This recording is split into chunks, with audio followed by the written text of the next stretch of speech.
Ja, Well, vielen thank Dank. you Also, very vielen Dank, much, Christina, and thank you, Gerald, for the invitation. I'm very pleased to be here today. So for me, this presentation is not only a historical moment, it is also the first one I'm delivering seated. So let's see how that's going to turn out. It's about lithium. That has been made clear. I will show that lithium is essential, and I'll give proof of that. However, this essentiality is not recognized in Europe, and beyond that, lithium is not approved as an essential trace element in dietary supplements, and that means that something that is essential for humans can only be obtained by prescription. That in itself is fatal, and today I want to address this problem and hopefully clear it.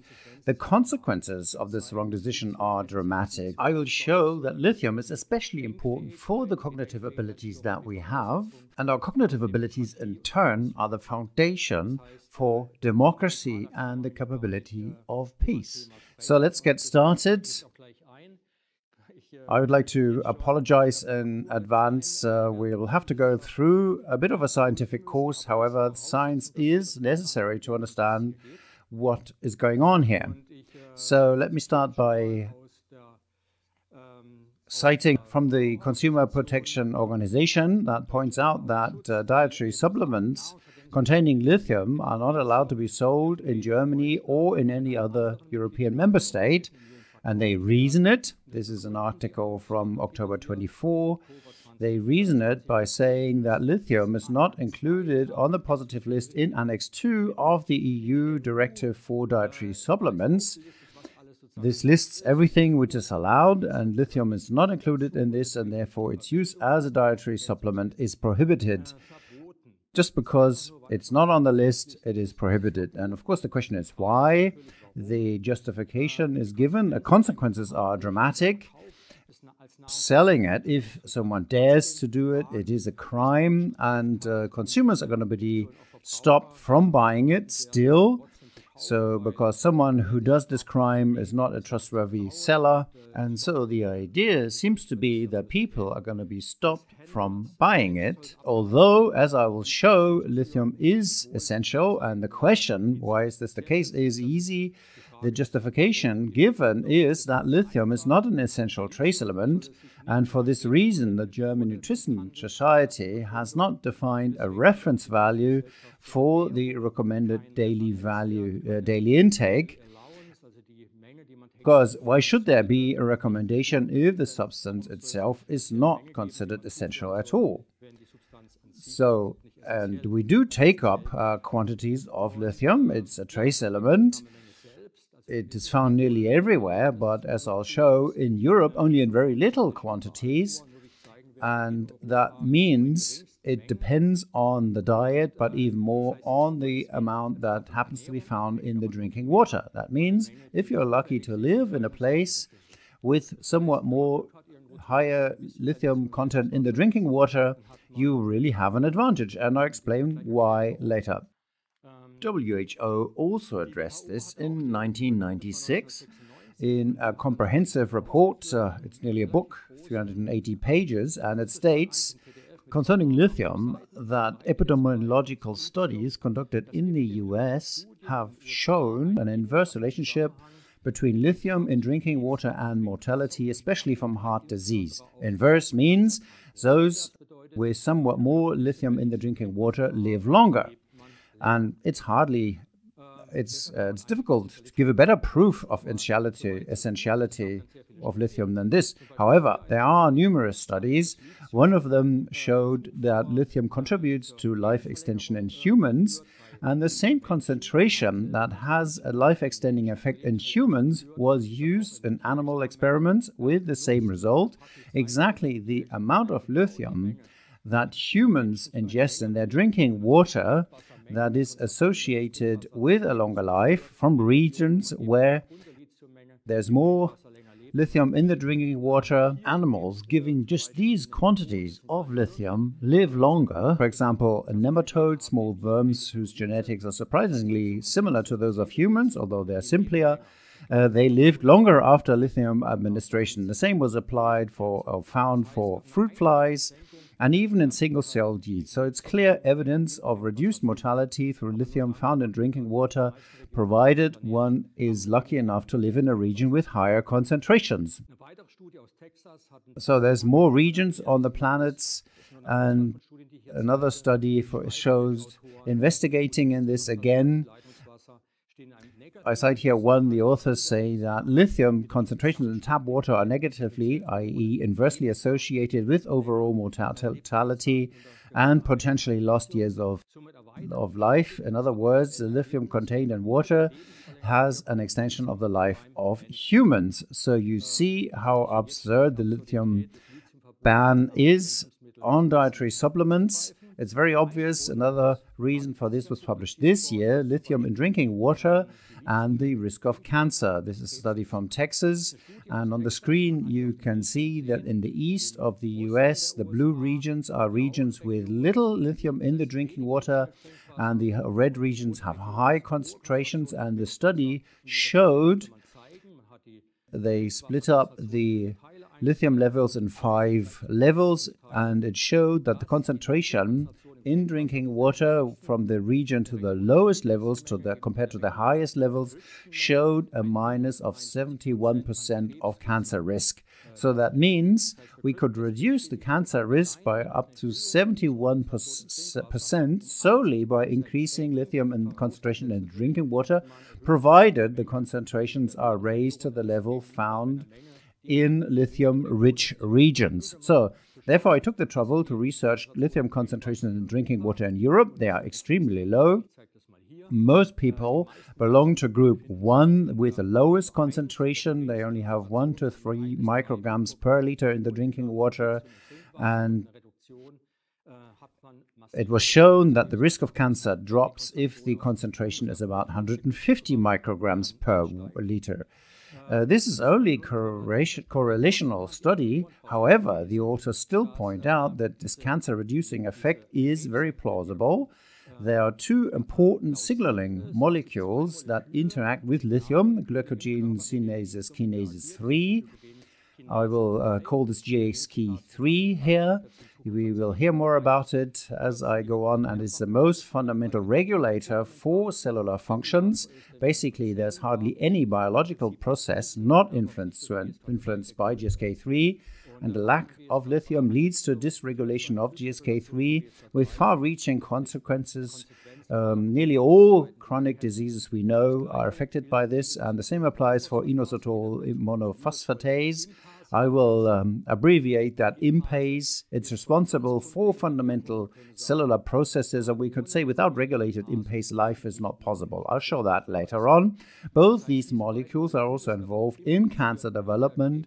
That means if lithium is lacking, they get out of balance and cancer risk rises dramatically. What does the WHO say about this? We've seen this already, a connection between lithium in drinking water and lower mortality, especially from heart diseases. But in this article from 1996, it was also reported that lithium performs essential function in animal experiments, that essentiality in animals is thus scientifically proven. Here's, for example, a study that clearly shows lithium is essential. I've given several studies here, for instance. This one investigated on rats. The lithium concentration in their feed was reduced, not to 0. That would be incompatible with life, but lowered. And it demonstrated that with 99% confidence, this led to severe impairment in reproduction and lactation. The few offspring that these lithium-deficient rats gave birth to were smaller and had significantly lower chances of surviving their first year of life. So clear indications, as the authors write, lithium is an essential element. In another study with rats, it was later also shown that lithium deficiency causes abnormal behavior. This is about mental health. And as soon as that lithium deficiency was corrected, the animal's normal behavior returned. So this means lithium deficiency causes abnormal behavior, a topic that I will revisit later on. And in summary, the authors show that the results of lifelong poor nutrition Lithium-poor nutrition conducted over 15 generations, in this case with goats, suggests that lithium may be essential for animals, and thus also for humans. The phrase maybe is typical scientific jargon here, as science never gives absolutes. But if you look at the data, the conclusion is quite clear. Lithium is absolutely essential. So unlike the correlative studies that I've mentioned before, these studies are controlled and experimental studies. That means the modifications are direct on one lithium effect only, and one cannot say it could have been something else. Only lithium was the content changed, and that created the observed behavior. So what, again, does WHO say? We've now seen that admissions to mental hospitals are relevant here. So these admission rates are lower if one gets lucky to live in a region with somewhat higher lithium levels in water. And that brings me to the mental aspect, which I've indicated with the rats already. Lithium deficiency leads to mental changes. A study from the 1970s examined that the frequency of first admission and readmission to psychiatric hospitals, as well as diagnosis of psychosis, neurosis, personality disorders, and such in state mental hospitals, were inversely proportional to the lithium content in the drinking water. That means we are talking about a society burdened with mental health problems due to lithium deficiency. You can't underpin that enough. The authors of the study note that their results neither confirm nor refute John Cates' theory. I'll talk about him later. Cates was the rediscoverer of lithium therapy. However, he used lithium in much higher doses, 1,000 to 10,000 times higher than in drinking water, for treating bipolar disorders. And I will show that Cates was the first one to point this out, that lithium might be essential, by the way, exactly in the year when lithium was prohibited. The correlative studies alone, of course, cannot give proof alone. I will do that later. However, the authors do write that their data provide convincing evidence naturally occurring lithium has a measurable and statistically significant effect on the frequency in which patients are admitted to psychiatric hospitals, and in this state, which was Texas, with indications of typical mental conditions. And we have to realize this. The people admitted to hospitals are only the tip of an iceberg of a society. Behind this is a whole society suffering from lithium deficiency, especially in Europe, where lithium concentrations are very low in drinking water. Another study here from 21, quite recent, they say higher lithium concentrations in drinking water may be associated with reduced suicide rates and fewer psychiatric hospitalizations. So this point here, again, pointing out reducing suicide rates. And this study is part of a meta-study combining a dozen of studies covering over 100 million people. So the evidence here is nearly irrefutable. But what we still lack is the causal chain. And how does lithium deficiency lead to increased suicide rates? And I will explore this later if you stay with me. Another publication from the 1990s shows that suicide, murder, and rape rates, that is highly antisocial behavior, are significantly higher in counties with very low or no lithium in the drinking water compared to regions where the concentrations range between 70 and 170 micrograms per liter. This is also where the lowest risk of cancer was found. So this means physical immune system responsible to defend cancer and the mental immune system allowing a peaceful coexistence. Both of these depend on the same quantity of lithium.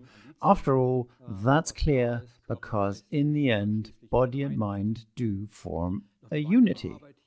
Another study here from 21 again confirms the lithium levels in drinking water is significantly inversely related to crime rates, and the authors write, our results show that even very small quantities of lithium in drinking water could reduce crime rates in the general population.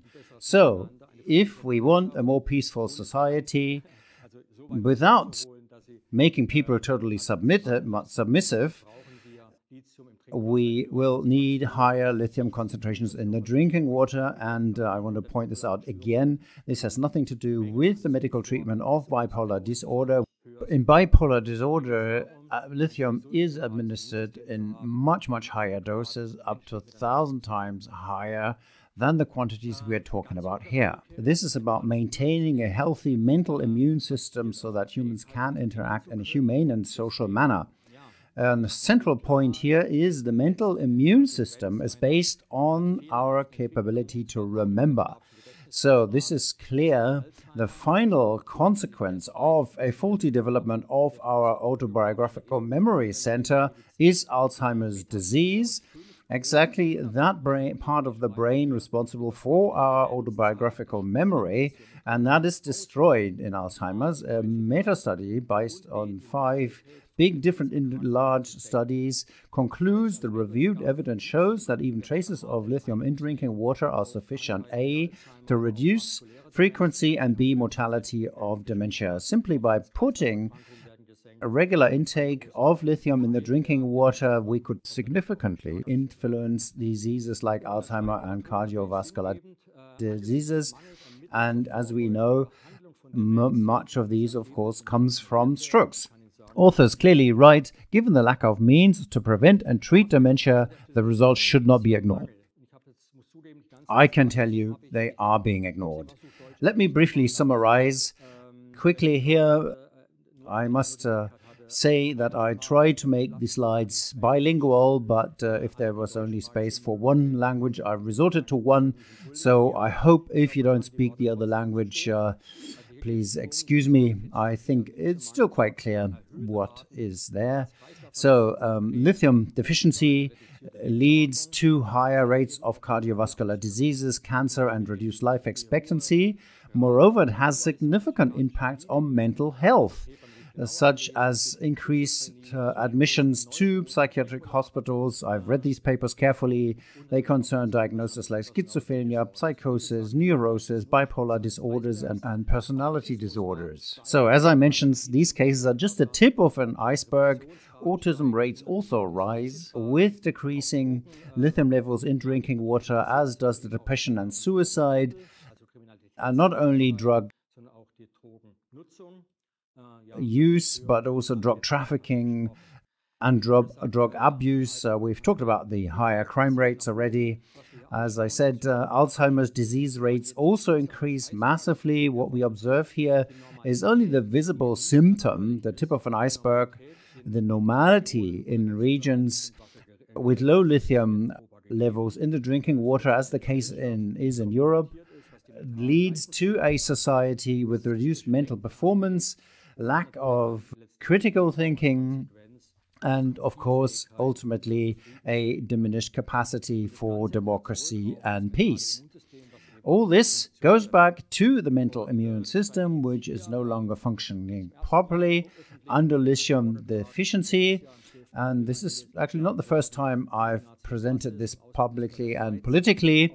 Last year, April 12, I was invited by the Swiss Foreign Minister Inácio Cassis to give the keynote at the International Cooperative Forum. It was a 2-day event, 1,500 representatives from over 100 nations, mainly of them representatives of NGOs and governments. And I was asked to explain in the keynote in 15 minutes what the brain needs to think peace.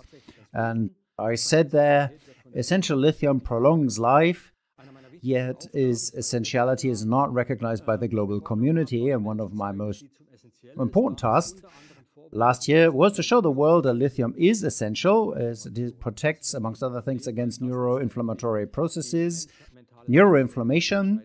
And that is a huge problem because it massively limits the mental performance and capacity of humans.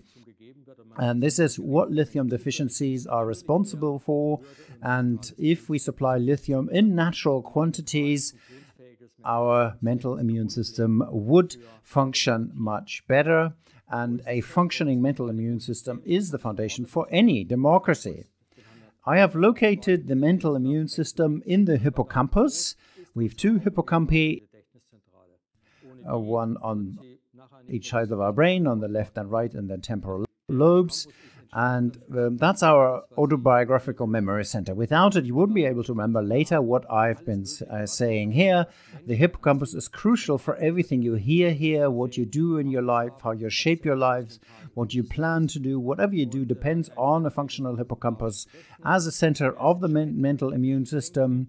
And of course, it contains our autobiographic memory. It's responsible for critical thinking, for psychological resilience. That's important. Inversely seen, the lack of functionality of the hippocampus will lead to higher depression rates and resilience. So actually, it's connected to curiosity, like the other side of the same coin, if you will say so.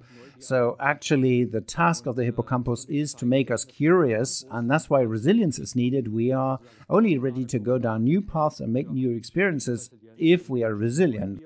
Curiosity alone is not enough.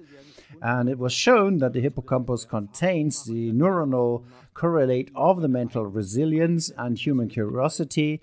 And the combination of both allows us to make new experiences. And if you do that, you create your own individuality. And individuality is important in our society. The more individuals we have, the more will we be able to find creative solutions for complex problems.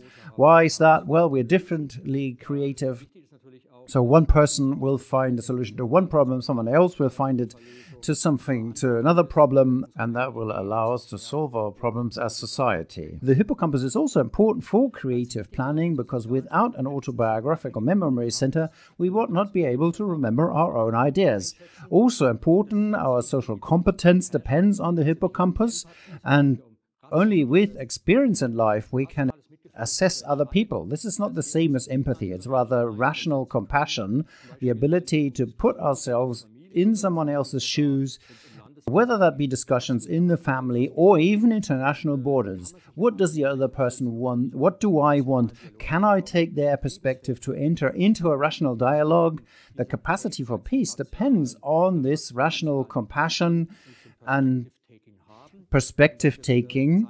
And I will show you now, and that's very important, that all these functions depend, as you see in the background of the picture, that we daily form new brain cells in the hippocampus by the so-called adult hippocampal neurogenesis. The production of new brain cells in the hippocampus is responsible to keep these functions up a lifelong. It's the only region in our brain where new neurons are generated throughout life, and these brain cells are the mechanisms behind the mental immune system. Now imagine that new cells are the most sensitive cells in our body. It is therefore and are therefore especially vulnerable to disturbances. So it is easy to see that anyone who wants to weaken the mental immune system only needs to ensure that this most sensitive area, the cell generation in the brain, is suppressed. And one way to do this is lithium deficiency. However, hippocampal neurogenesis is also a reason why we humans can live as long as we do. It ensures that we remain mentally fit into very old age.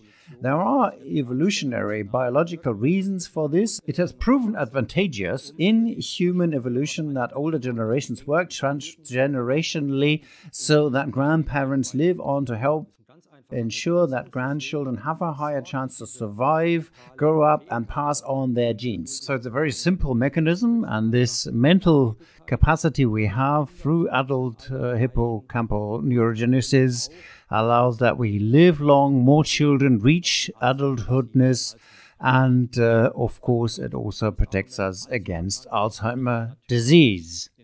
So if we inverse this, it means Alzheimer's is not a natural part of aging. It is the result of lifelong suppression of hippocampal neurogenesis.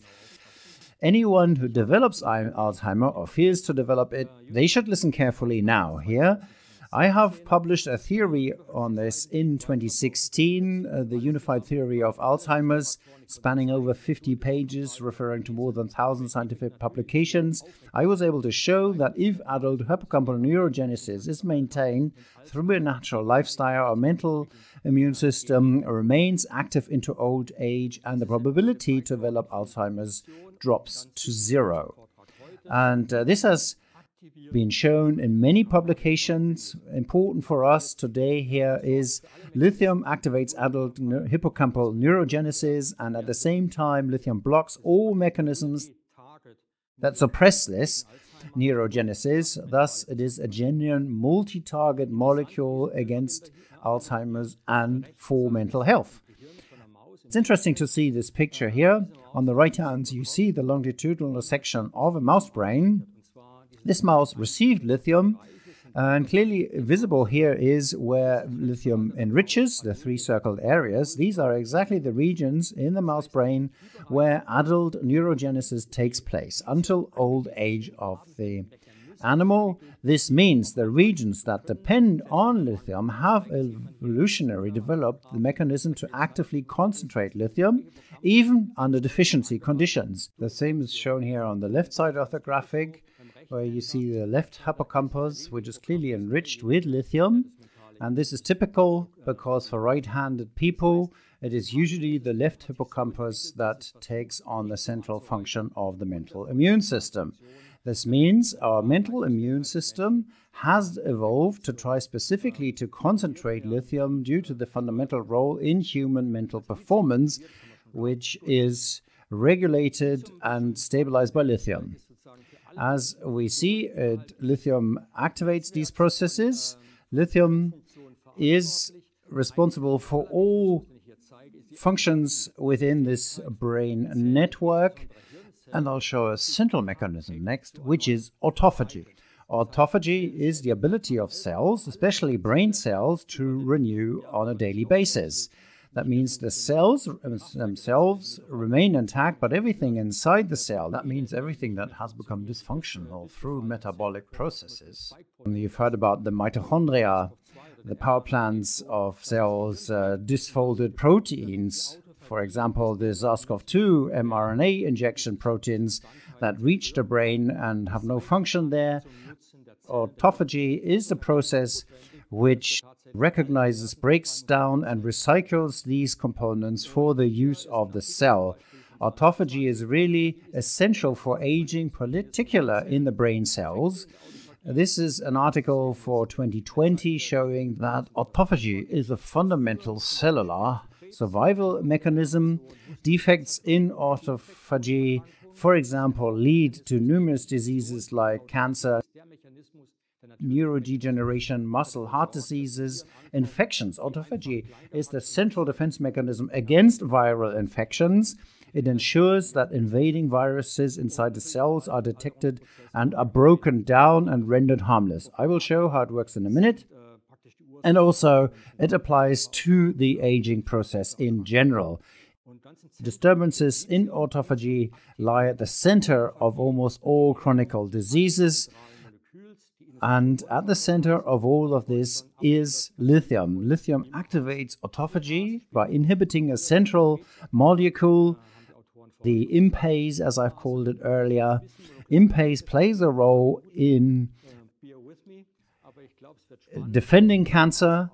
And now I will have to get a bit molecular for a couple of moments. Please bear with me. It's going to be interesting.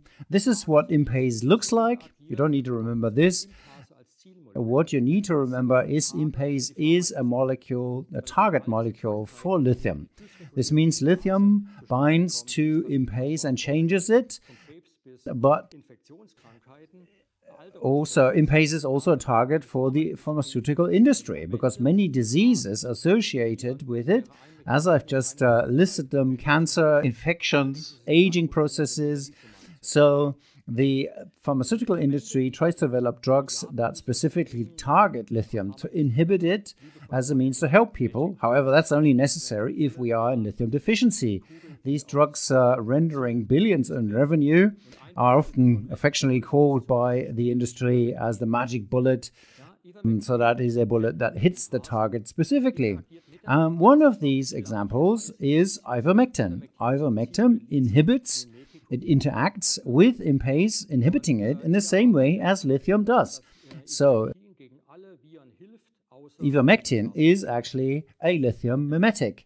And the study shows that ivermectin helps against many viruses, but not against SARS-CoV-2. Well, I can do with the laughter here. This is actually the case, but just because you are only allowed to cite the publications that were permitted at the time. Anyway, ultimately, you can say that the effect on ivermectin on the immune system, especially on autophagy, is antiviral, as is lithium, and it's a very ancient process, an evolutionary, highly conserved process. It is called catabolic and has an antiviral role in virus invasions. This means lithium deficiency also makes us more sensitive to viral attacks. This is the central sequence of the IMPASE. It's 82 amino acids, and I've listed 80 of them here. And what I want to show is that it's highly conserved. You can see it here. From humans to bacteria, IMPASE exists. That means its history goes back to 4.2 billion years. That's trillions of generations. And since then, it hasn't dramatically changed. These regions are all preserved and essential for the IMPASE function. 5 of these amino acids are of particular importance. I will again show these in a minute, but just briefly point out 4.2 billion years back, an unbelievable span of time. So I pictured the IMPASE here. I pictured these amino acids like a hand in holding the IMPASE, and this hand usually holds magnesium or lithium with 5 fingers. It can only hold one, and by holding magnesium or lithium, the function of the IMPASE is regulated. This is what it looks like. If IMPASE binds lithium, then it is inactive, and when it binds magnesium, it is active. So imagine this like an accelerator and a brake pedal in a car, and when the IMPASE is inactivated by lithium, recycling is activated. It's a bit inverse to what you might expect, but that's how it is. The inactivation of IMPASE by lithium leads to activation of autophagy, which is essential for virus defense, but also to keep our brain functioning up until old age. So this means both lithium and magnesium interplay to ensure homeostasis, to balance things out, and to give the body the ability to self-regulate. And the authors in this paper also say autophagy is a natural process activated by lithium in the brain. It reduces the risk of cancer, neurodegeneration, cardiovascular diseases, antiviral infections, exactly with this mechanism. And now you start to get an impression of what it is like if we have lithium deficiency. We always have an activated IMPASE, thus constantly suppressed autophagy.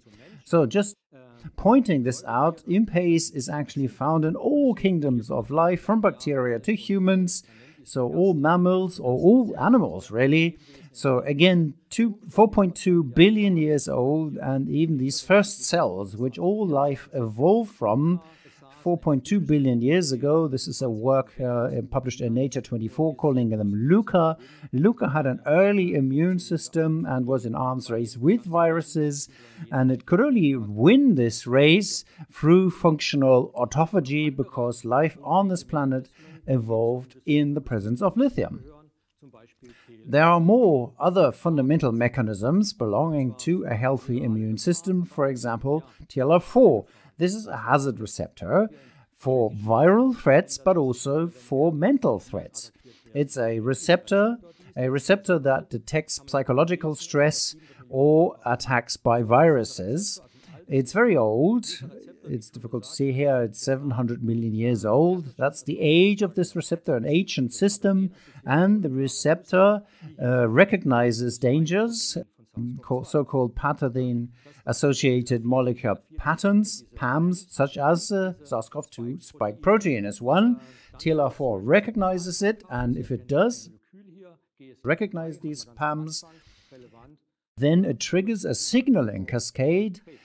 You see one of the molecules involved here, GSK3, important to suppress cancer. GSK3 was mentioned as a molecule in the reduction or regulation of cancer, and if the signaling cascade, after recognizing the spike protein, reaches the cell nucleus, activating a cascade of pro-inflammatory messengers, and this armada of pro-inflammatory messengers causes inflammatory reactions, which we need as a defense. The problem is, if this inflammation overshoots and is dysregulated, it causes the so-called cytokine storm, the cytokine release syndrome. And this cytokine storm is why people die from infectious diseases.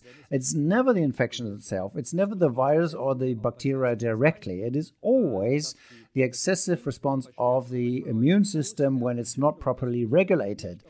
It was known very early on with SARS-CoV-2 as well that the cytokine storm in severe COVID cases results from the inflammation and not from the virus itself. This was known as early as 2020, and the authors wrote that this information is crucial for choosing the treatment. That's logical. You don't need to fight the virus necessarily. The body can do that by autophagy, but you have to make sure that there's no cytokine storm. And there are many ways to do this. For example, in winter, one way is to make sure that we don't have a vitamin D deficiency. And this again was clear as early as to April 2022. Vitamin D supplementation prevents cytokine storms. Why? Because vitamin D inhibits GSK3. The signal delivered by GSK3 to the nucleus is dampened, and namely by the activation. And so with vitamin D, would have had a wonderful opportunity to end the whole situation we experienced in 2020 and after. And just for the record, it would cost me €6 to have enough vitamin D in my body. So €6 per year would have been enough. We'll talk later on about the costs over the last years caused by deficiencies in the populations that are not addressed and intentionally not addressed. This is another study from the German Cancer Research Center showing that 9 out of 10 COVID deaths could have been prevented simply by raising vitamin D levels. And another meta-study showed that a level of 125 nanomoles per liter, which is measured in natural populations, for example, in Africa, the likelihood of dying from COVID, influenza, or any other infectious diseases is 0. But let's assume we did not take the vitamin D. Then there is a second option besides ivermectin, the natural inhibitor of impase and activator of autophagy would in this case be lithium. I wanted to show causality briefly. The causality of vitamin D was demonstrated. People who developed severe COVID with vitamin D deficiency had to be hospitalized if their vitamin D prohormone level was raised in the blood. That's what you measure. The probability to go to intensive care was 25 times lower than if they didn't. So this could have been addressed very early, and causality was proven as early as 2020. But now we're going to talk about lithium. But however, it's important to have this background information for discussions later on. Very important is to know that lithium can do the same. Lithium can be very, very effective, and this was known very early in 2020. This is a statement from a paper. Lithium has proven effective against the replication of various viruses, including some similar to SARS-CoV-2. And then they took 6 severely ill patients who were treated with lithium, and the COVID infection was basically vanished within a couple of days. The argument of the authors was lithium deactivates impase, activating autophagy. The second argument was that lithium strengthens the immune response by preventing or reducing the cytokine storm. And here the central point is GSK3. There are other mechanisms by which lithium works, but I don't want to overwhelm you now with them. The point is lithium allows to affect various physical functions with mechanisms that are evolutionarily conserved and that are highly antiviral. This was nicely published in a peer-reviewed article. Clinical study, half of the patients were randomized, double-blind, as a standard. Half of them got lithium, the other got standard treatment, and the lithium-treated group with the lithium treated group, the cytokine storm stopped immediately. As we've seen here, interleukin 6, TNF alpha was reduced, and the patients left hospital in half the time, and none of them had to go to intensive care. So the conclusion of the authors, I think it's very interesting. Lithium lowers levels of inflammatory promoting cytokines and prevents the cytokine storm. And we'll talk about this later. In the brain, cytokine storms also develop and are the main cause of the chronic deficiency of the mental immune system. And according to this exacerbates infection severity and mortality risk. And follow-up studies have also shown that long COVID effects are massively reduced by this, and they even recommend if someone goes to the doctor and there's an indication of an infection, they should immediately take lithium in order to avoid hospitalization later. And I found a very beautiful sentence, almost poetic, from the Big Bang through its occurrence in all life beings. The authors write, lithium, the third element of the periodic table, may be the most important element in life. In English, the article says life, which cannot be spelled without Li. So long COVID, what happens there? It's a cytokine storm in the brain. It's the same mechanism. The spike protein is recognized by the TLR4. And in this case, it's a microglial cell. It's an immune cell resident in the brain, and we have the same cytokine storm now in the brain, and this is the cause of long COVID or the mRNA injection or post-vac related problems, spikopathy, brain fog, whatever you want to call it nowadays. The consequence of this high production of pro-inflammatory cytokines is that adult hippocampal neurogenesis is massively suppressed. This is a completely natural mechanism. When I'm sick, it's good to slow down the mental immune system. You don't want to be curious, and you shouldn't even be. You should stay in bed, all fine, until the infection is overcome, and then you go out again, and during this time you protect yourself. The regeneration of the body and the brain is improved by resting, and you also protect others by not infecting them. So, very natural mechanism mediated through the hippocampus. And indeed, each of these pro-inflammatory cytokines is a potent inhibitor of adult hippocampal neurogenesis. Of course, the problem starts if the spike protein doesn't go away. Then it is chronic. It's a chronic brain inflammation, chronic suppression of the mental immune system.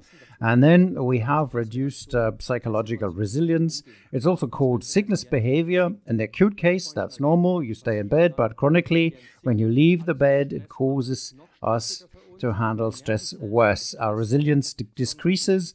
What I said before happens, resilience decreases, everything is more stressful for us. And when brain cells are stressed, they release substances called DAMPs, danger-associated molecular patterns.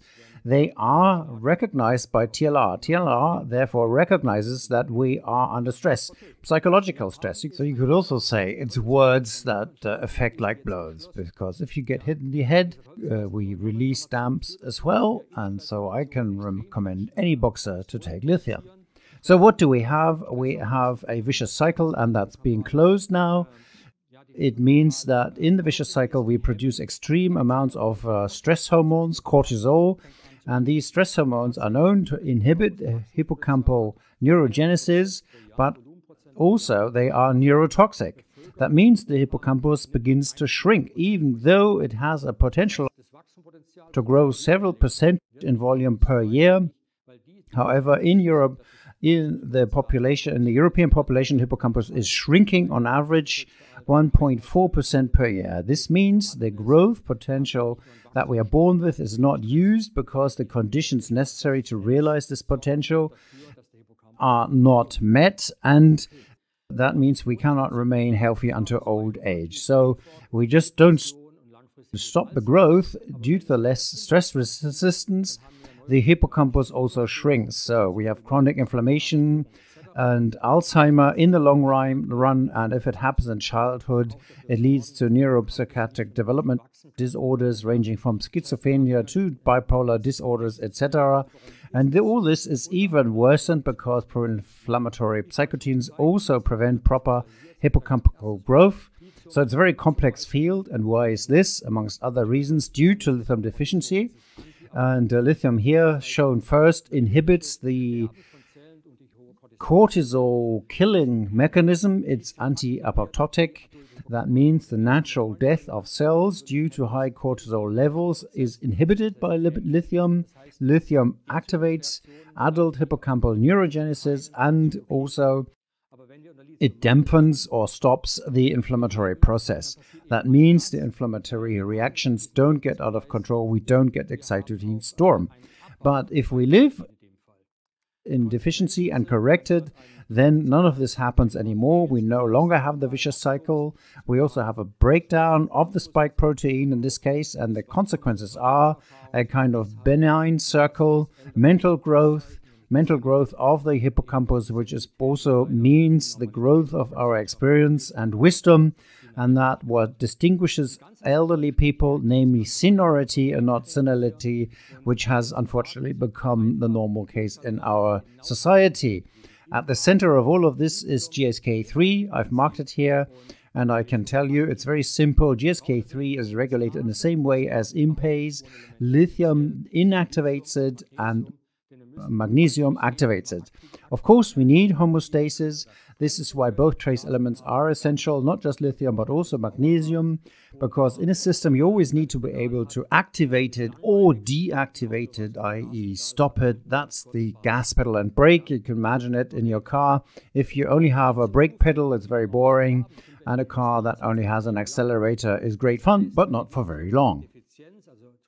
If we supply lithium and we are in balance, we are in homeostasis for a lifelong, that means whoever turns the deficiency of lithium into sufficiency, it balances, we live longer, we are healthier, and I won't go into all the details. There's practically no disease that doesn't benefit or even disappear from it. Even kidney functions improve. I only say this because many people are afraid of lithium due to its use in treating bipolar disorders, where concentrations that are 1,000 times higher are used, and that, of course, damages the kidneys. So if you go to the internet, search lithium, it tells you big danger, but I can tell you in the essential range, it's better if you have some rather than nothing. But if we are in an area where lithium is missing, then logically we only have the gas pedal left.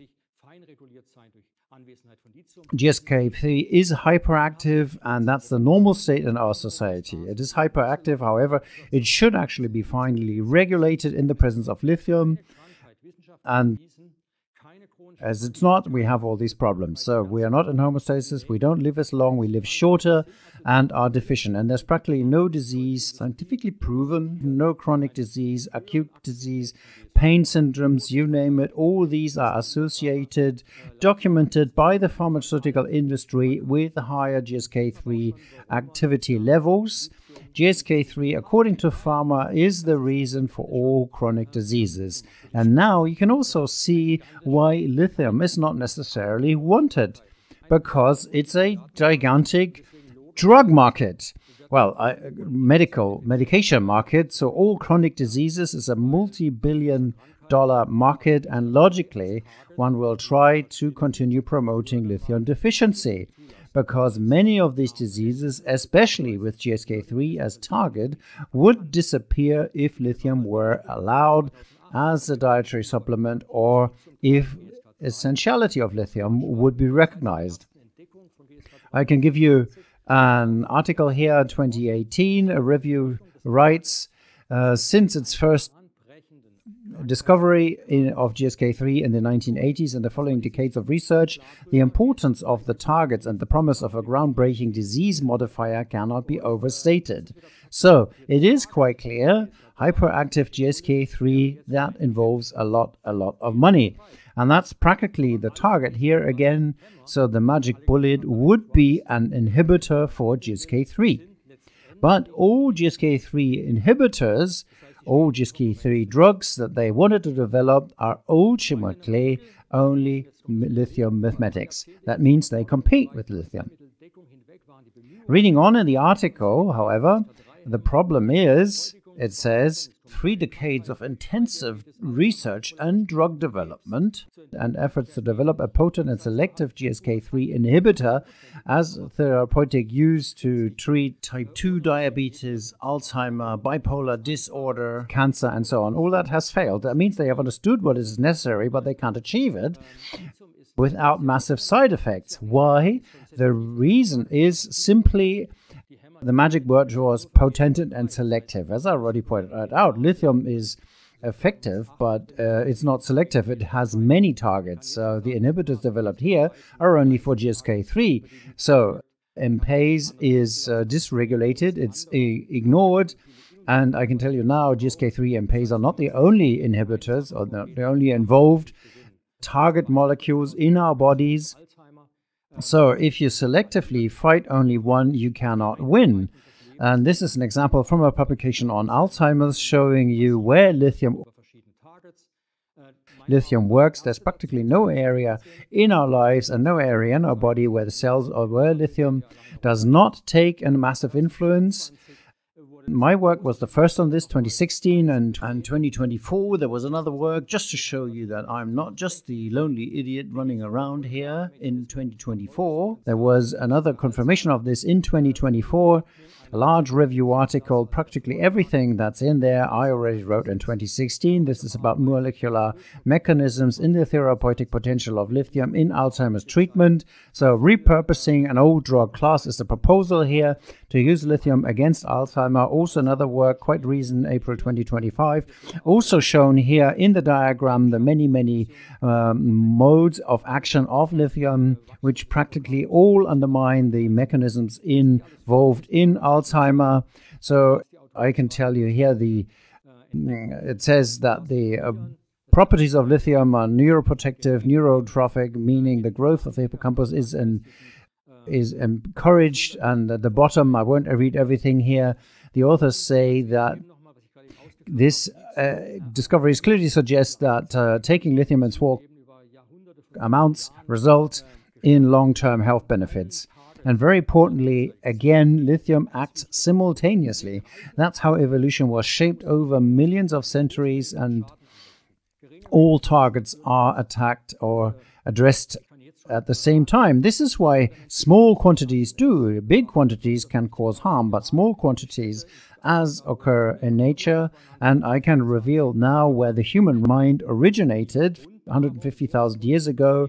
The site in South Africa was declared World Heritage Site in 1924.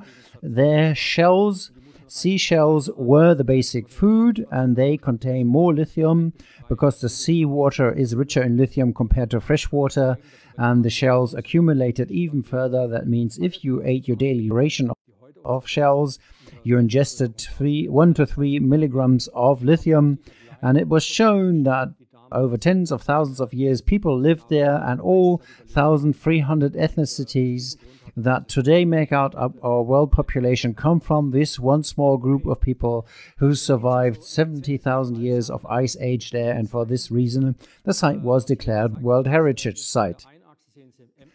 So if lithium is so effective against Alzheimer, I want to show you another study here.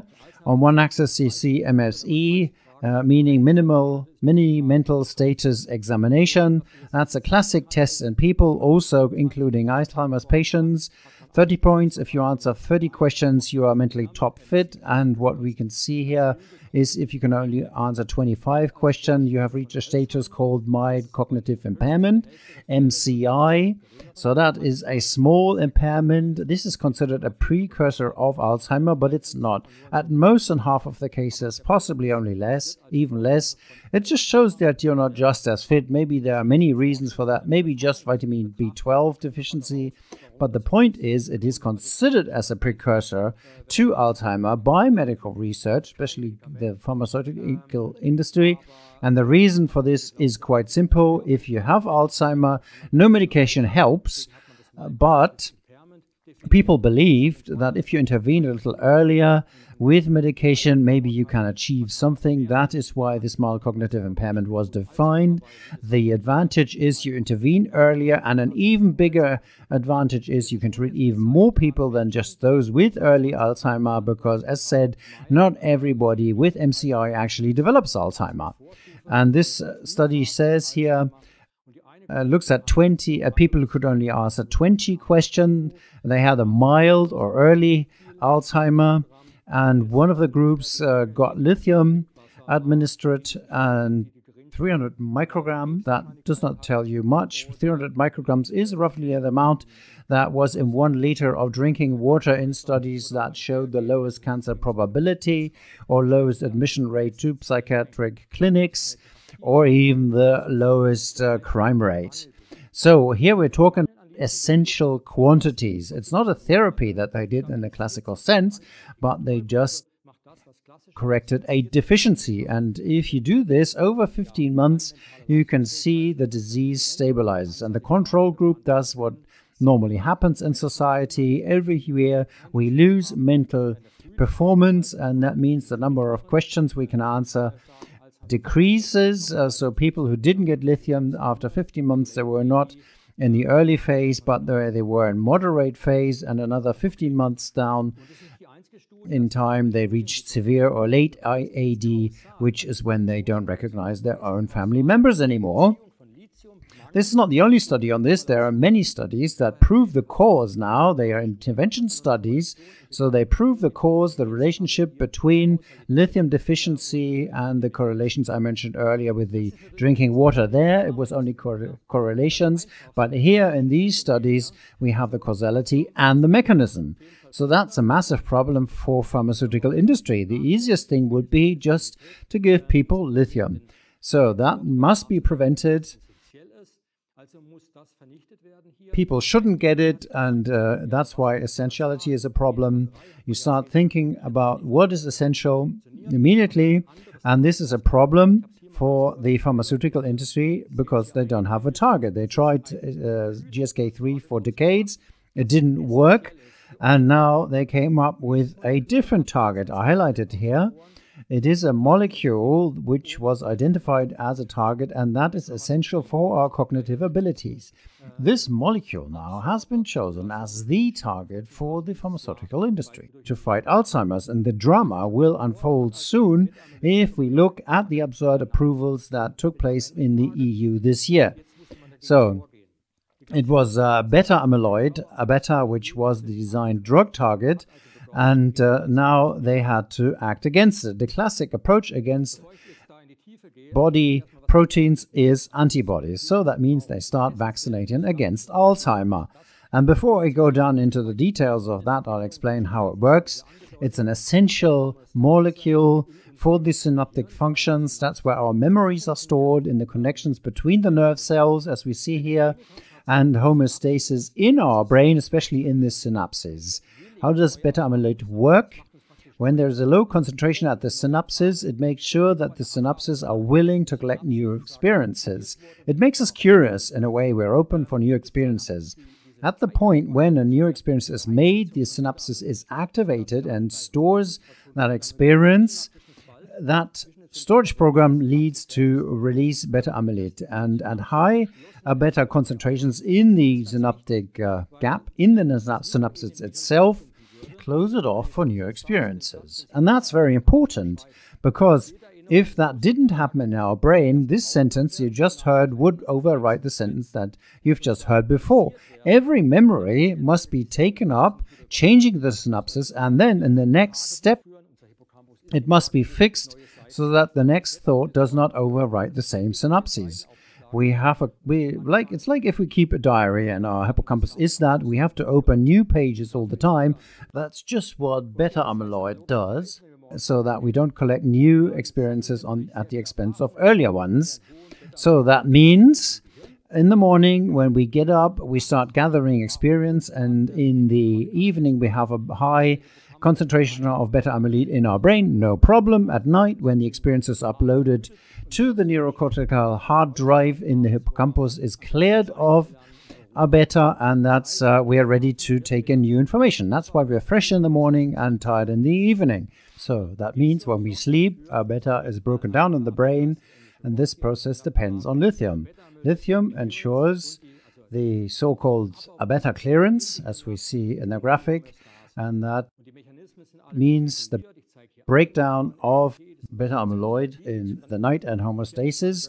And the mechanisms are all very well regulated. I'm showing one of them here, the LRP, which is the mechanism that transports a beta out of the brain via the blood-brain barrier to break it down in the liver overnight.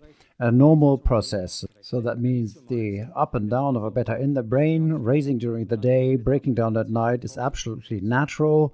It is given that we live a natural life. If lithium is deficient, we don't live a natural lifestyle, and then our beta actually becomes toxic for us. And this is why it's been chosen as a target, but only under an unnatural lifestyle, under lithium deficiency. Then it becomes a target.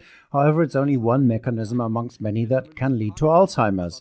So it is necessary, a beta is necessary to store new autobiographical memories and to maintain them. And now that has been made target, especially a target for antibody therapy. That means beta amyloid was defined as the only acceptable target for the pharmaceutical industry, and that was done decades ago. This is the biggest scandal in medical history that I know of. That for decades, every other idea on how to treat Alzheimer's was suppressed.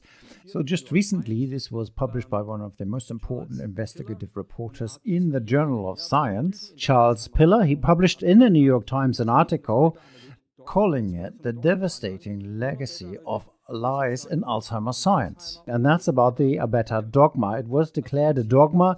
Only beta amyloid is the cause for Alzheimer, and we must fight it therefore. So in principle, something that's essential for our brain is declared enemy. He writes, for decades, Alzheimer's research has been dominated by a single theory, the amyloid hypothesis. This dominance of this hypothesis has exerted enormous pressure on scientific conformity. And you hear it, conformity in science, that's absolutely absurd. We need diversity in science. And he carries on, almost every drug approved for the symptoms of Alzheimer dementia is based on it, on this theory, although it only achieves meager results. So this theory didn't bring anything, absolutely nothing. It has only prevented better theories from having a chance. And then the author writes, and I'll analyze this more closely later, the drugs are not harmless. They cause deaths, severe brain damage, and even they make the brain shrink faster than the disease itself. However, that didn't stop anybody from approving it. The consolidation of the amyloid hypothesis he carries on has fostered a kind of groupthink. So funding,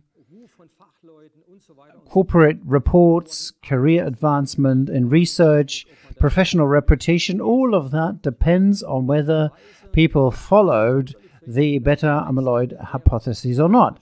Logically, and it's no surprise for him, that most of the fraudulent and questionable publications that he uncovered in his investigations relate to the aspects of this hypothesis.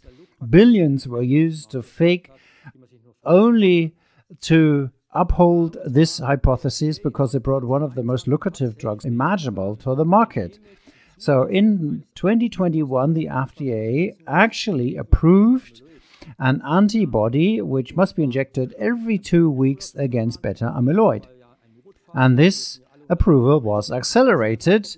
It was an accelerated approval. You all know this. We are all now in emergency. We are currently in emergency with Alzheimer's. So, however, the clinical endpoint is not that people feel better, but that beta amyloid disappears from the brain. So this is a so-called surrogate marker, and since the hypothesis says beta amyloid is toxic for the brain, everything is fulfilled. So beta amyloid is removed from the brain, and by it the inflammatory reactions of the body. So the consequence is simple. As I'll show, it is accelerated brain shrinkage. Here we can see it in the 23 study. Compared to normal shrinkage, you see patients with mild cognitive impairment. They were treated with monoclonal antibody or other mechanisms which base on the amyloid hypotheses. This includes secretase as well. And this leads, as we can see here, compared to the shift of the left compared to the purple placebo group.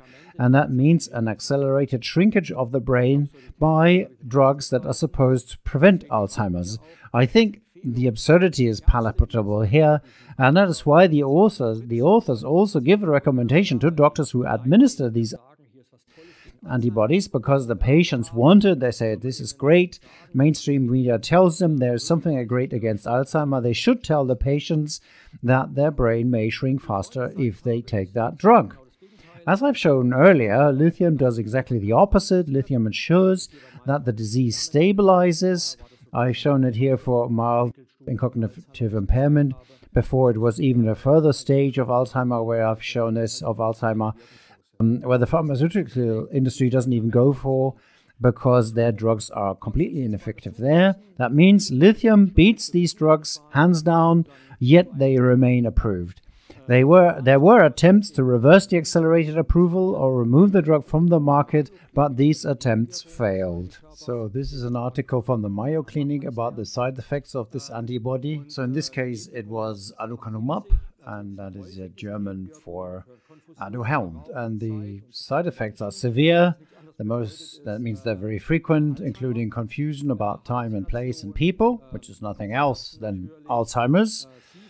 Hallucinations, headaches, of course, epileptic seizures, so that means epileptic fits, are frequent by brain inflammation. And my favorite is this one here, holding false beliefs that cannot be changed by facts. A frequent side effect of a drug given to people who don't even necessarily have Alzheimer. We're talking about mild cognitive impairment. So probably a third of the population in Germany or Europe, probably, if you ask the question rightly, they will be able to answer 5 questions correctly, and they will be perfectly covered here. So this is a vaccination against the ability to organize your thoughts and come up with other ideas. When Ms. von der Leyen talked about us vaccinating against disinformation, I don't know if she had that in mind. Anyway, there was an accelerated approval. The question is why, and there's a review article from 2022 on this, lithium compared to Aduhelm. One aspect is the annual treatment with Aduhelm costs about $28,000 in the US per person. In comparison, the authors say lithium is effective and only costs $40 per year. So you can imagine which one will more probably make it to the market. And the network analysis shows that the primary endpoint for lithium, for example, brain loss or cognitive decline, measured by the mini mental status examination, was clearly more significant and more effective than Aduhelm, because the drug actually does the opposite of what it showed. Another review article lists other antibodies. It wasn't just aducanumab, others. They were compared to lithium as well.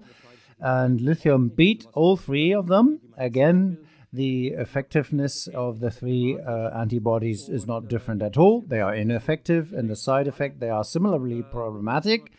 And again, a low dose lithium beats them all. By the way, just as a fun fact, even melatonin will beat the antibody therapy because it promotes neurogenesis and beta amyloid breakdown during deep sleep. It'll also activate hippocampal adult neurogenesis, and even a bit of exercise is better than these antibodies are.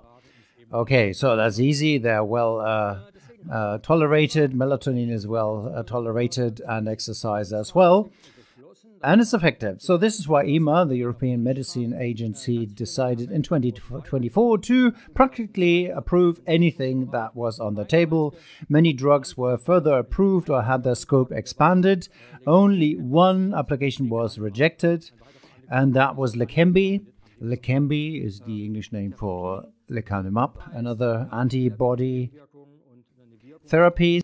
And the point was here, it was rejected because of serious side effects and no proven efficacy, and because the benefits do not outweigh the side effects. That's why it was rejected. Here again, the side effects, again published by lecanemab, extremely long list of frequent adverse effect, dramatic brain swelling, and so on and so forth, again by Mayo Clinic. And then, that was on 1st of April when this was published, and 2 weeks later the EU Commission says, no matter what the EMA says, we will approve it. My mother, who's sitting here in the auditorium, called me and said, hey, there's something in the 8 o'clock news. They said that the EU approved an antibody, a therapy against Alzheimer's. And now people are hopeful that we have a therapy, and it's exactly this substance that is so toxic for the brain. The question is why? One possibility, of course, is the massive profits. It was calculated already in 2023 by The Lancet that the pharmaceutical industry's revenue alone based on the US cost is about 133 billion euro per year. 133 billion if it is approved in the EU. Just to point out where some money could be saved if we simply spared the people's brains and gave them lithium. And that takes me to the topic. As I said earlier, large studies show a bit more lithium in the drinking water reduce Alzheimer's risk, and conversely, lithium deficiency increases the risk. As I've shown already, a healthy lifestyle, including lithium, leads to Alzheimer's risk dropping to nearly zero. As I said earlier, and I said I come back to it, lithium and vitamin D are very effective against other things too, not only Alzheimer, but also cytokine storms, COVID-19 and others. This was ignored as well, of course. And so this is why they introduced a therapy by injecting mRNA coding the spike protein. This is a study here from Cell 24, which showed within a few weeks after the second injection, the number of mild cognitive impairments cases among the 65-year-old rises dramatically, and with a delay of 1 to 1 months, also the rate of Alzheimer's increases significantly. So that means these injections created a wonderful market for vaccinations against Alzheimer, even accelerating it, as was demonstrated. And this acceleration of Alzheimer was also observed in Germany. This is a comparison here of the growth rates of Alzheimer's or incident rates in Germany in 2021 compared to 2018. In the age group over 65 years, we had an increase in new cases in 2021 by 31%. That's massive. And what's worse, in the age group below 65 years, where normally you would expect only 1% of the cases, it was over 25%. So that means we had a 25-fold acceleration of Alzheimer's development in Germany in only a few years. Of course, what's responsible? Amongst other things, as the study from Sale shows, the measures, especially the mRNA injection. And what makes it even worse, on February 12, 2025, the EU approved something worse than the mRNA injections given so far, namely the mRNA injection in combination with replicase. That means the approval of self-amplifying mRNA against COVID, practically causing us to permanently produce spike proteins. And if you followed me until this far, you will know what a chronic spike protein will do in the brain. It accelerates Alzheimer, but also causes a collapse of the mental immune system. What a great way to easily govern people. So again here, lithium would be a healthy and effective option against mild cognitive impairment and Alzheimer's disease. And as I showed earlier, this acceleration caused by the therapy of Alzheimer's approved by the EU Commission. Actually, this makes me smile a bit, although Well, I'm a scientist, but I have to be satirical here in Brave New World. Drugs that make us happy in the end are called soma, and one of the side effects is galloping senility, accelerated dementia. Anyway, now let's look at the dosing of lithium. What's the dosage that you need? Well, I said I'll extrapolate. Where do crime rates go to zero?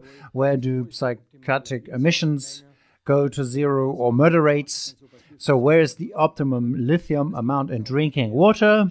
And it's probably 400 to 600 microgram per liter. And this also coincides with a study from Texas with the highest life expectancy and the longest lifespan, or health span really.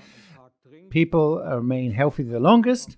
And if I assume that one drinks 1 to 2 liters per day, I would say 1 milligram per day for an adult is the ideal amount. However, I wasn't the first one to come up with these values. Gerald Schnauzer, prominent trace element researcher, had his own institute in San Diego. He was a German biochemist. He worked at the USCD in San Diego. I think I was there with him at the same time. He found out that lithium is essential, and in 2002 he writes a review article saying the available experimental evidence now appears sufficient to recognize lithium as essential. Keep in mind, that was 23 years ago. So for a 70 kilogram adult, the provisional recommended daily allowance was proposed with 1,000 micrograms or 1 milligram. He did not say how he arrived at that value, so I strained my brain again and came up with the same value. However, I would say he deserves the honor of having established this value first. Okay, let me briefly summarize. We're looking at the causal chain. Now, we know lithium deficiency leads to dysregulation of lithium targets. So we have a biochemical effect of the functions in the brain. This leads to an influence on physiological functions. I haven't talked about this. Lithium also positively influences our day-night rhythm. We sleep better. Telomerase is important for longevity, especially of the stem cells, immune regulation, hippocampal neurogenesis, autophagy inhibition, which I mentioned, autophagy as well. This is only a section of processes. If they are not regulated because lithium is missing, we have a hippocampus dysfunction from development of disorders, autism, bipolar disorders, schizophrenia, and so on, right down to acquired disorders like Alzheimer. I won't read it all out. We don't have the time.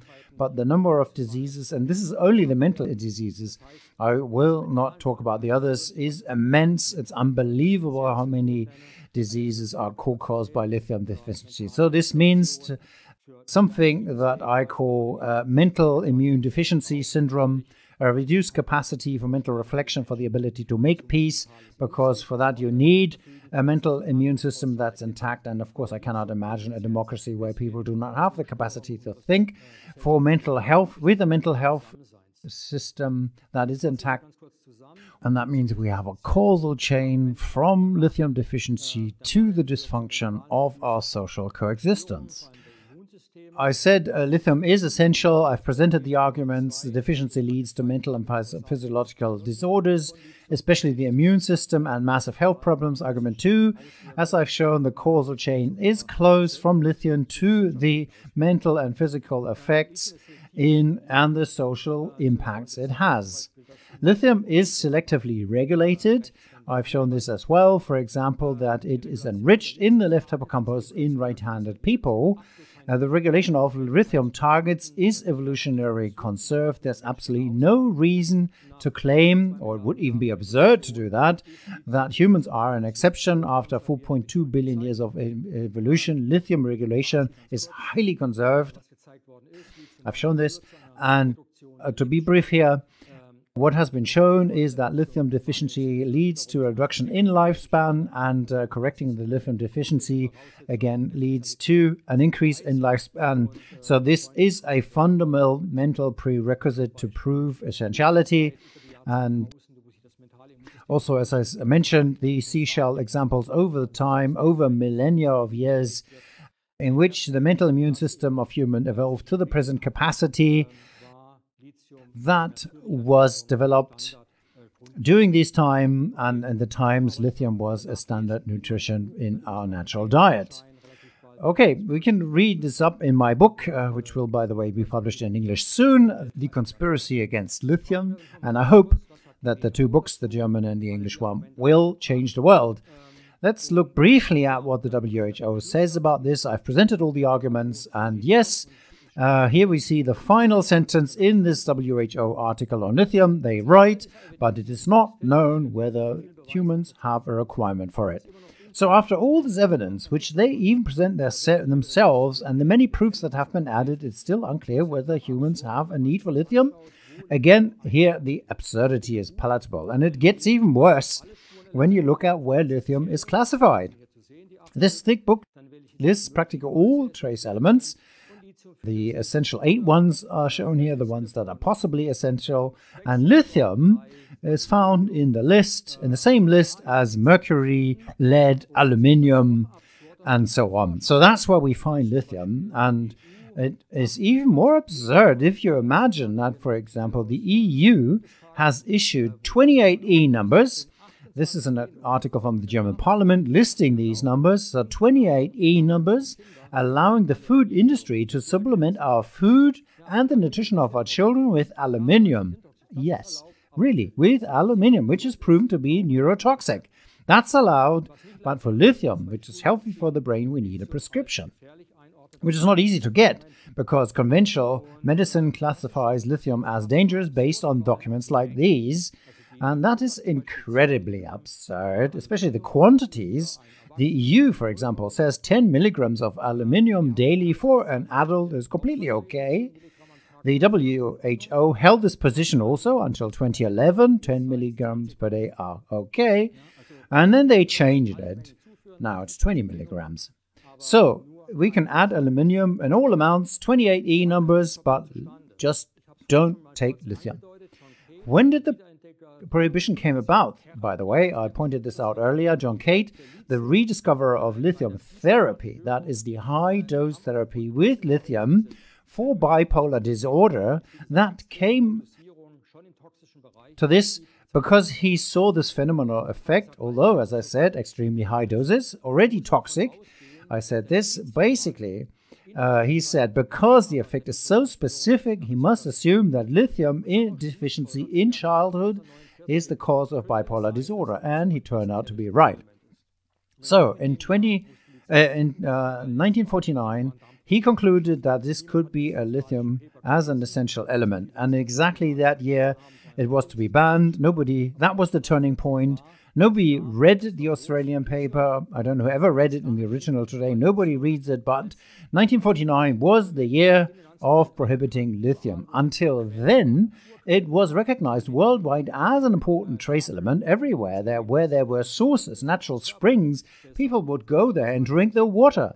They felt better, mentally, but also physically, until it was discovered what the common denominator of all these sources was. It was lithium.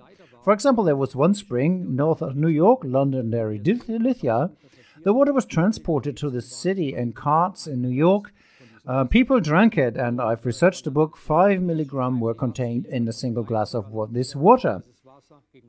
And if you look at the label, doctors even prescribe Londonderry water against rheumatism, gut neuralgia, nerve pain, diabetes, chronic kidney inflammation, skin rashes, kidney stones, stomach complaints. The same list as in my book. My list is 100 years later, so it's longer. And so even at the time, all diseases were seen as a remedy here.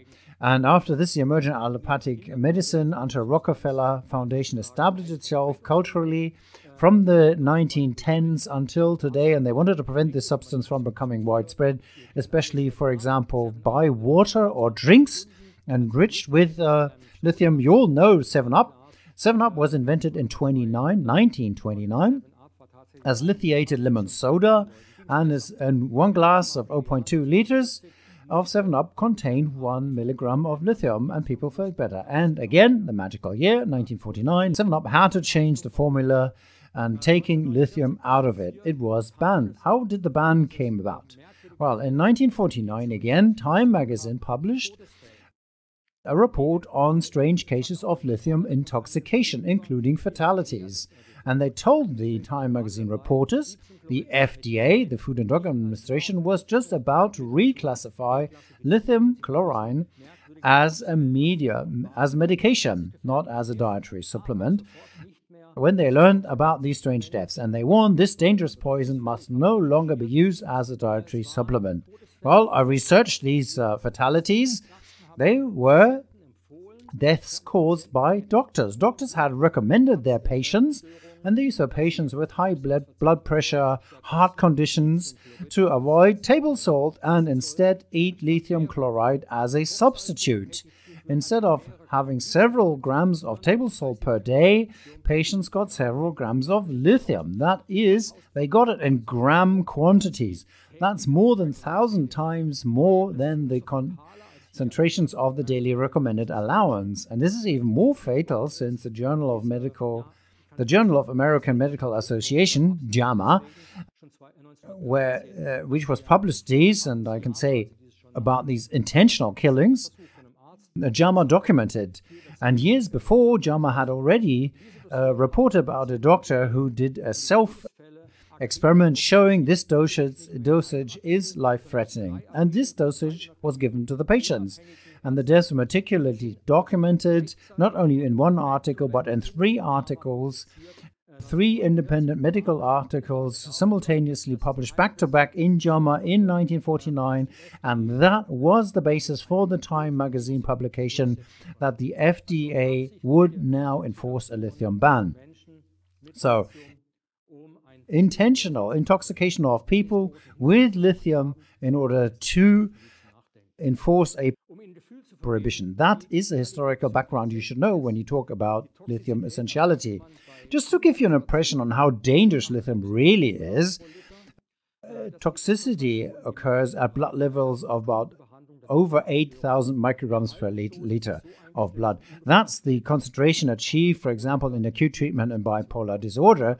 The maintenance dose is about 4,000 micrograms per liter in blood concentration. Just to give you a picture, we have these 2 buildings here, and the toxicity starts a bit earlier on the test curve. That's why all people treated for bipolar disorder already experience side effects that are very unpleasant during the treatment. However, that's why they want to stop it as well. But for those of you with good eyes, you may see there's something small beside the Empire State Building, and it's a small house. And those who have even better eyes could see that there is a woman with a child next to that small house. I'll make it bigger. This is the essential doses, 10 in the blood, 10 to 20 micrograms. That's the quantity where many doctors don't want to prescribe it because they are afraid of the toxicity and the absurd ban. And that's the amount we're talking about here. And if you look even more closely, you will see a little mouse next to the child. That's the 1 microgram per day. So do you see that? That's the blood levels that we measure in children. Children in our society have a serious lithium deficiency with all consequences it has: ADHD, autism, anything that causes neuroinflammation is favored here. And as Cristiano said, with sensory overload, the lack of lithium is devastating for the children. It's a catastrophe. Children cope much better with stress, including school stress, if you raise them from 0.2 to 10 to 20 micrograms. So we are currently developing a network of open pediatricians so that this absurdity will stop earlier. It'll, of course, stop much faster if the EU Commission decides that lithium is simply essential and lifts that absurd ban. I have high hopes on this. Ms. von der Leyen is a physician. She's not here, is she? No, she's not. But I'm quite sure some of you will bring her the presentation, tell her what it's all about, and she'll understand it, and she'll sign the right documents at the right places. Again, briefly coming back on the toxicity, lithium is one of the safest trace elements that we have at all. The ECHA, which is advising the EU Commission, the European Chemicals Agency, they have examined lithium carbonate and found the portion of lithium is 6.4 milligram per day per kilogram of body weight is okay. So what does that mean? We're talking about the NOAEL level, no observed adverse effect level.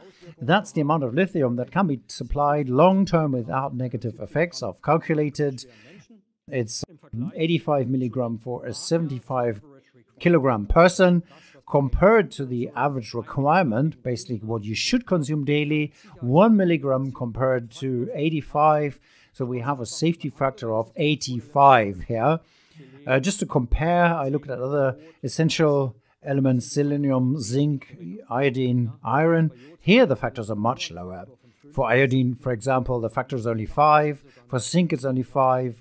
Iron is only 3 even. So that means lithium is one of the most safest trace elements, and therefore it is virtually impossible to auto-intoxicate yourself with it. Lithium is only part of a systematic approach, or systemic approach. I believe that the very absurdity of the prohibition shows that lithium must be a gateway to essential thinking in medicine. Essential means that all trace elements, all vital nutrients, and many other factors that are crucial to life.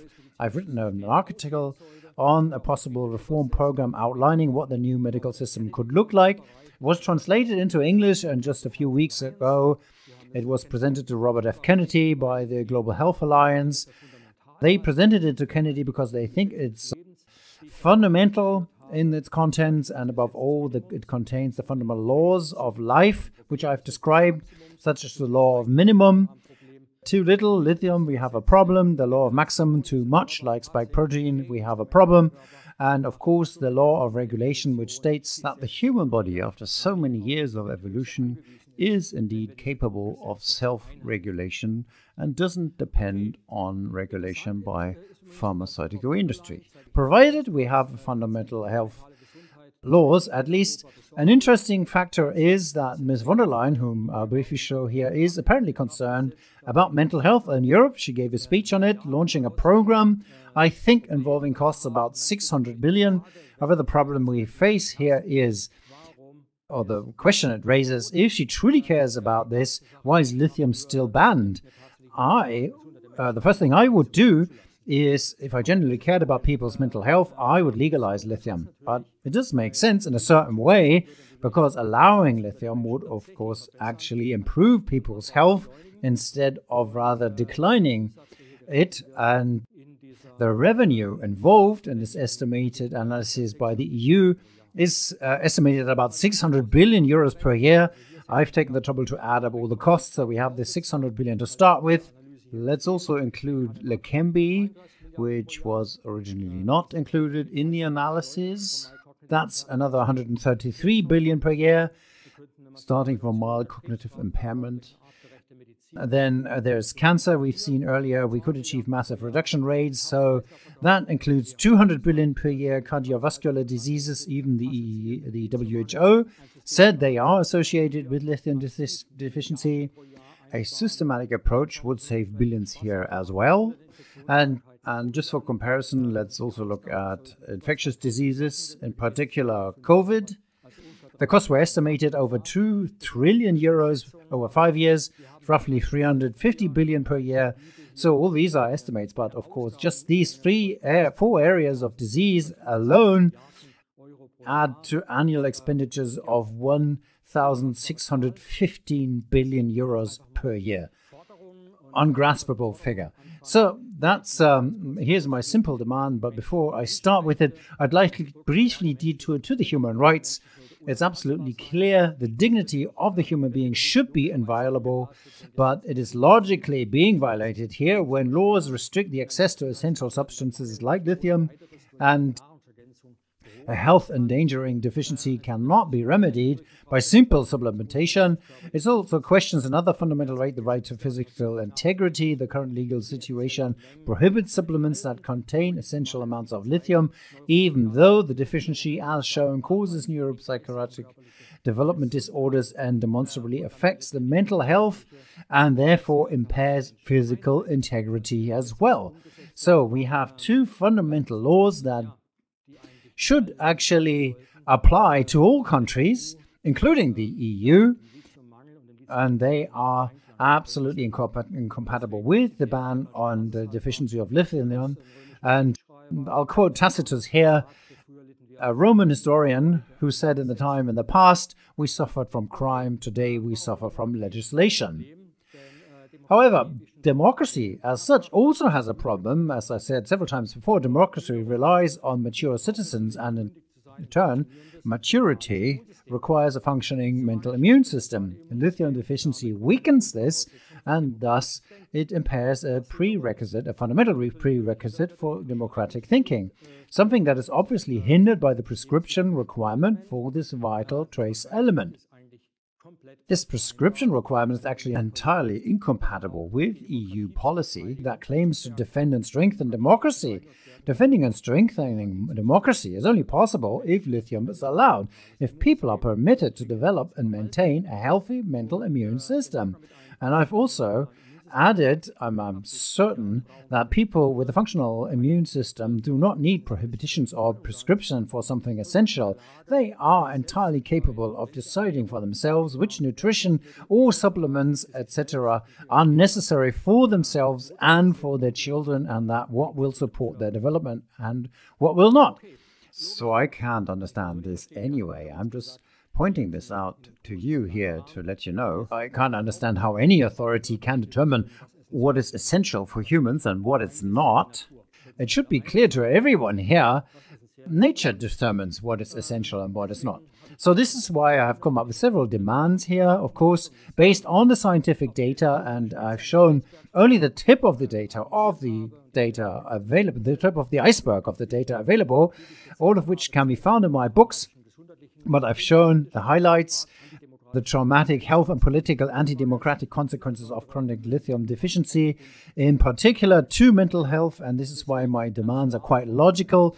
We need recognition of lithium as an essential trace element. We need its inclusion in Annex 2 of the Food Supplement Directive, which will logically follow as a consequence, and that means ending the absurd prescription requirements for essential amounts of lithium, and naturally that will imply promoting public education about lithium's essentiality up to adding it and including it in medical textbooks. We all know since Rockefeller era that medical curricula have shaped cultural understanding. People generally believe that health comes by prescription. That's wrong. Well, in the case of lithium, it may not be, but in reality, health comes through the body's own self-regulation according to the laws of maximum and minimum. And this is why we need a reorientation towards a human-centered medical system, and lithium could be the gateway to embark the route we all need to walk together now. Okay, that's basically what I wanted to say. I just want to briefly mention everybody who has listened to this outside of the EU Parliament, and I hope we'll discuss this in a minute, have the opportunity to discuss this in public, to approach their local representatives, their political forces on the ground locally, and ask them directly about these issues. So it's been discussed here officially in the EU Parliament, so we can now, everybody can demand a discussion on this and get the ball rolling. I'm quite certain, my hope is, that Ms. von der Leyen will listen to this and change everything. But if she doesn't, then we need to mobilize our forces from bottom up. People need to stand up for their rights, for themselves, and most of all, for their children. Thank you very much.